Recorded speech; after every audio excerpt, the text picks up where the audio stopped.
খবর 24 সাথে আপনাকে স্বাগত।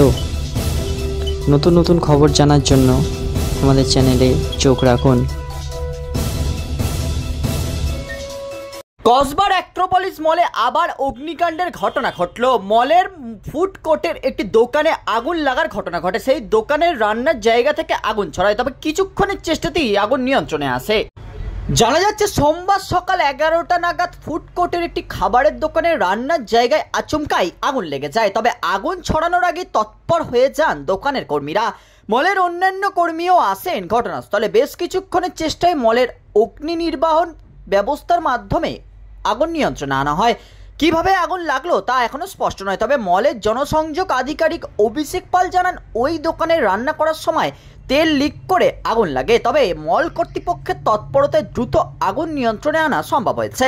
অ্যাক্রোপলিসের জেনারেল ম্যানেজার শুভদীপ বসু বলেন, সোমবার সকালে ফুড কোর্টের একটি ছোট্ট আগুন লাগে, তবে আমাদের কর্মীদের তৎপরতায় তা নিয়ন্ত্রণে আসে। সাময়িকভাবে মল বন্ধ রাখা হয়েছিল, তবে আগুন নিয়ন্ত্রণে আসার পরই শপিং মল খুলে দেওয়া হয়। উল্লেখ্য, গত জুন মাসে অ্যাক্রোপলিস মলে আগুন লেগেছিল। ফুড কোর্ট থেকেই আগুন ছড়ায়। আগুন নিয়ন্ত্রণে আনতে বেগ পেতে হয় দমকল কর্মীদের। দমকলের 15টি ইঞ্জিন পৌঁছেছিল ঘটনাস্থলে। দীর্ঘক্ষণের চেষ্টায় আগুন নিয়ন্ত্রণে আসে। ঘটনাস্থলে অগ্নিকাণ্ডের ফলে শপিং মলের বিস্তর ক্ষতি হয়। পুরো শপিং মলকে বিদ্যুৎ বিচ্ছিন্ন রাখা হয়েছিল। উঠেছিল মলের অগ্নি নির্বাপন ব্যবস্থা নিয়েও প্রশ্ন। ওই শপিং মলের কোনো অংশে গাফিলতি ছিল কিনা, কেন আগুন লাগলো, ফায়ার ফাইটিং ব্যবস্থা কতখানি সক্রিয় ছিল, ফায়ার